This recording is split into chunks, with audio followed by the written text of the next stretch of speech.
2020년 9월 23일 수요일 새벽 예배를 하나님께 올려드리겠습니다. 오늘 함께 나눌 말씀은 창세기 49장 13절부터 28절까지의 말씀입니다. 가지고 계신 성경책을 펼치셔서 제가 가지고 있는 성경, 구약성경 78페이지에 있는 창세기 49장 13절 말씀을 봐주시기 바랍니다. 창세기 49장 13절부터 28절까지의 말씀을 드라마 바이블을 참고하셔서 들으시며 함께 읽으신 후에 함께 말씀 나누겠습니다. 스불론은 해변에 거주하리니 그곳은 뱀에는 해변이라 그의 경계가 시돈까지리로다. 이사갈은 양의 우리 사이에 꿇어앉은 건장한 나귀로다. 그는 쉴 곳을 보고 좋게 여기며 토지를 보고 아름답게 여기고 어깨를 내려 짐을 메고 앞제 아래에서 섬기리로다. 다는 이스라엘의 한 지파같이 그의 백성을 심판하리로다. 다는 길섭의 뱀이요 샛길의 독사로다. 말굽을 물어서 그 탄자를 뒤로 떨어지게 하리로다. 여호와여, 나는 주의 구원을 기다리나이다. 갓은 군대의 추격을 받으나 도리어 그 뒤를 추격하리로다. 아셀에게서 나는 먹을 것은 기름진 것이라. 그가 왕의 수라상을 차리리로다. 납달리는 노인 암사슴이라. 아름다운 소리를 바라는도다. 요셉은 무성한 가지, 곧 샘 곁에 무성한 가지라. 그 가지가 담을 넘었도다. 활 쏘는 자가 그를 학대하며 적개심을 가지고 그를 쏘았으나 요셉의 활은 도리어 굳세며 그의 팔은 힘이 있으니 이는 야곱의 전능자 이스라엘의 반석인 목자의 손을 힘입음이라. 내 아버지의 하나님께로 말미암나니 그가 너를 도우실 것이요 전능자로 말미암나니 그가 내게 복을 주실 것이라. 위로 하늘의 복과 아래로 깊은 샘의 복과 젖먹이는 복과 태의 복이리로다.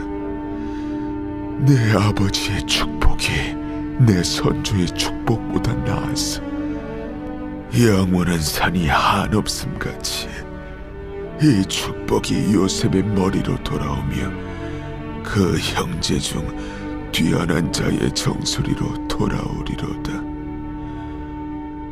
베냐민은 물어뜯는 일이라.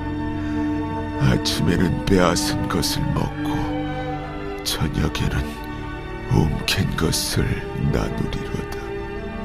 이들은 이스라엘의 12지파라. 이와 같이 그들의 아버지가 그들에게 말하고 그들에게 축복하였으니 곧 그들 각 사람의 분량대로 축복하였더라.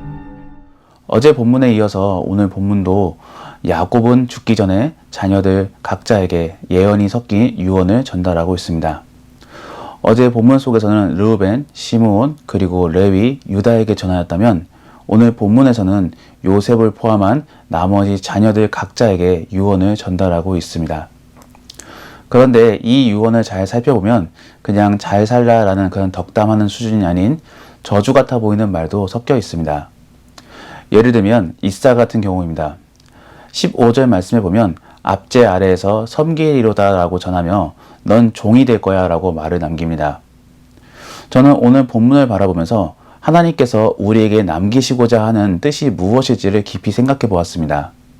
그러다가 문득 떠오른 사실이 이 유언들이 하나같이 훗날 이루어질 사실들이라는 그런 사실입니다. 한 예로 들어보면 20절의 아셀의 경우는 나는 먹을 것은 기름진 것이라 그가 왕의 수라상을 차리리로다 라고 야곱이 유언을 전합니다. 그리고 실제로 아셀 지파는 갈멜산에서 시돈까지에 이르는 그런 기름진 옥토를 분배받게 됩니다. 또 한편으로 27절의 베냐민의 경우는 물어뜯는 일이라 아침에는 빼앗은 것을 먹고 저녁에는 움킨 것을 나누리로다 라고 전합니다.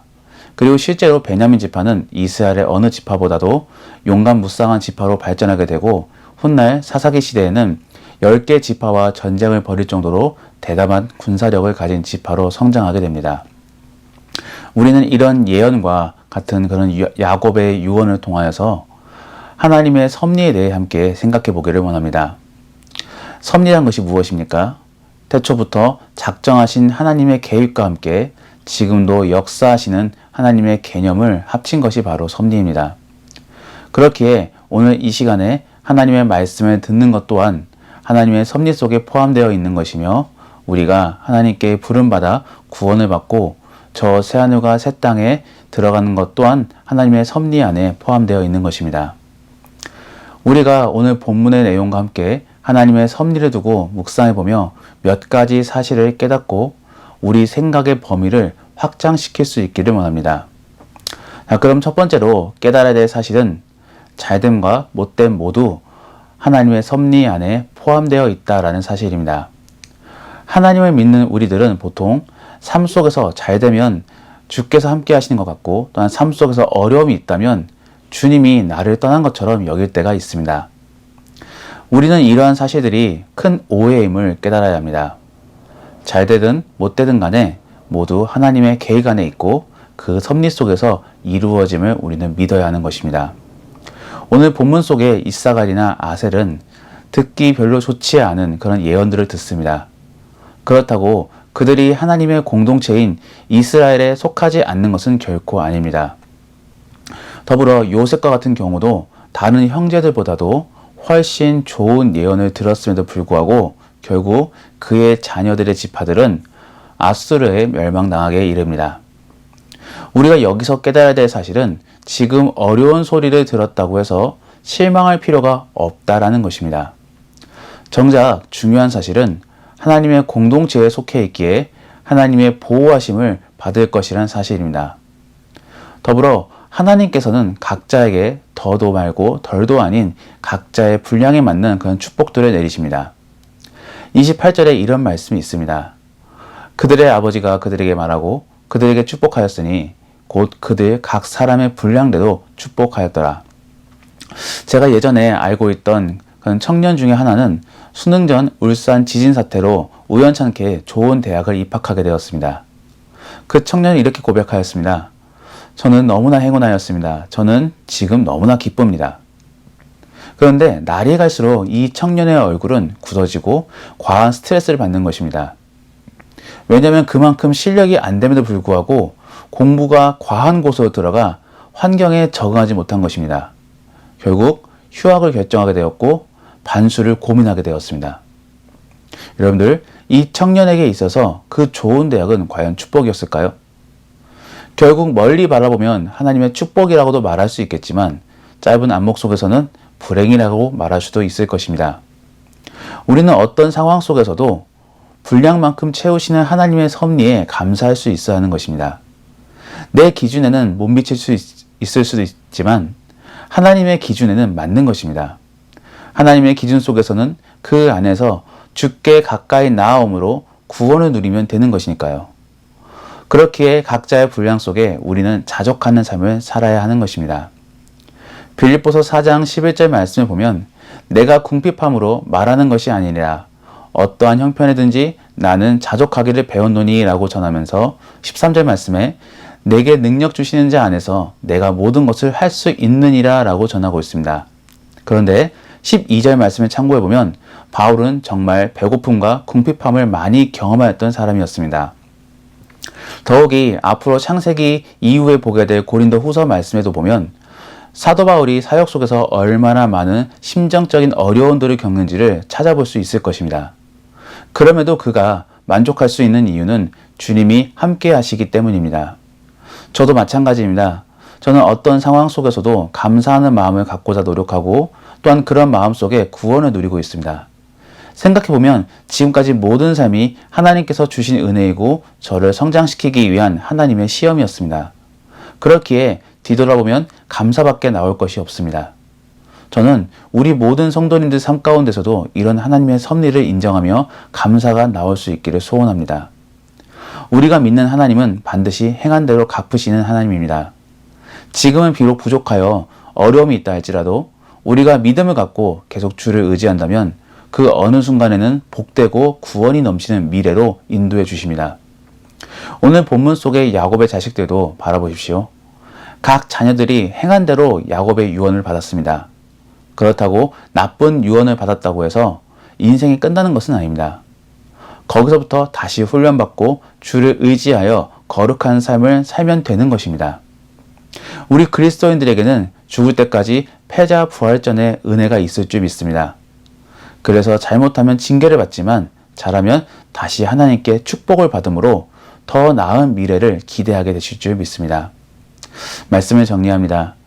야곱의 유언들을 바라보시면서 우리는 무엇을 묵상해야 하겠습니까? 바로 하나님의 섭리입니다. 하나님의 섭리는 과거에서부터 현재까지 그리고 미래에 이르기까지 적용됩니다. 그 섭리 속에 택함받은 우리는 결국 구원과 축복을 누리게 될 줄 믿습니다. 그 사실을 믿고 기대하며 온전히 주님을 의지하는 저와 모든 성도님들이 되시기를, 그리고 오늘 하루가 그런 하루가 되시기를 예수님의 이름으로 축복합니다. 오늘 말씀을 생각하며 주여 우리가 하나님의 섭리를 믿고 인정하며 모든 상황 속에 감사와 기대가 떠오를 수 있는 복된 그리스도인이 되게 도와주시옵소서. 오늘 하루의 삶 속에서도 그런 복된 깨달음과 감사가 넘치게 도와주시옵소서라고 우리 이런 기도 제목들을 가지고 말씀을 떠올리며 함께 기도하겠습니다.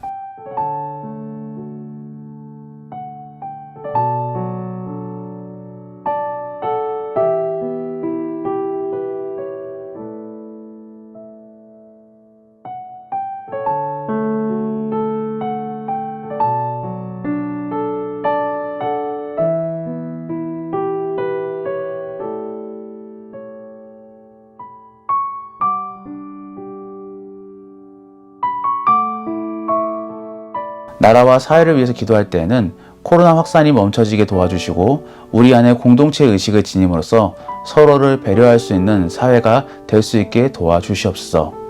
더불어 이 코로나 상황 속에 육체적, 정신적, 경제적으로 어려움을 겪는 많은 사람들에게 하나님을 매달림으로 주께서 주시는 위로와 붙여주시는 도움의 손길들을 경험할 수 있게 도와달라고 우리 이런 기도 제목들을 가지고 나라와 사회를 위하여 함께 같이 기도하겠습니다.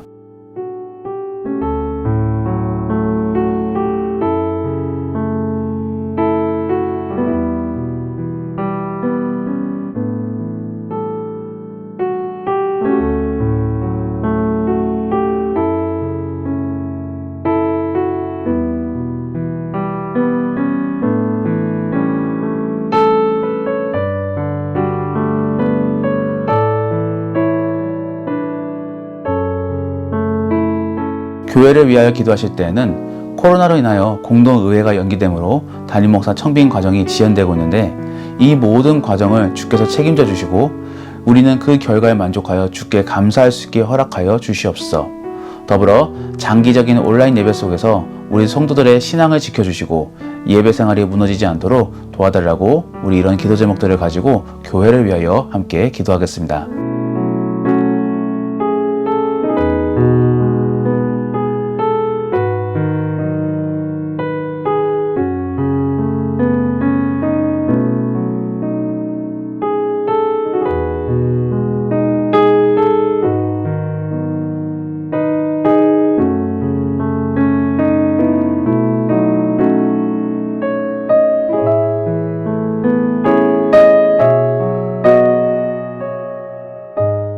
마지막으로 선교사님과 우리 교회 환우들을 위하여 기도하겠습니다. 인도의 오종문 강기수 선교사님을 위하여 기도하실 때 수많은 코로나 확진자가 나오는 그런 상황 속에서 선교사님과 또한 선교사역의 동역자들을 지켜주시고 또한 이런 어려운 상황 속에서 하나님을 붙잡으며 매달릴 수 있는 그런 인도가 되게 도와달라고 기도하겠습니다. 또한 우리 교회 환우들을 위해 기도하실 때에는 특별히 김인혜 집사님, 김영자 권사님, 김기섭 집사님, 김찬준 집사님, 정승근 권사님, 김봉남 권사님, 정인 집사님, 조금일 집사님, 구경순 권사님, 김경화 집사님의 친정 아버님의 회복과 또한 그 이외에도 영육간에 고통받는 사람들의 회복을 위하여 마지막으로 한 번 더 함께 기도하겠습니다.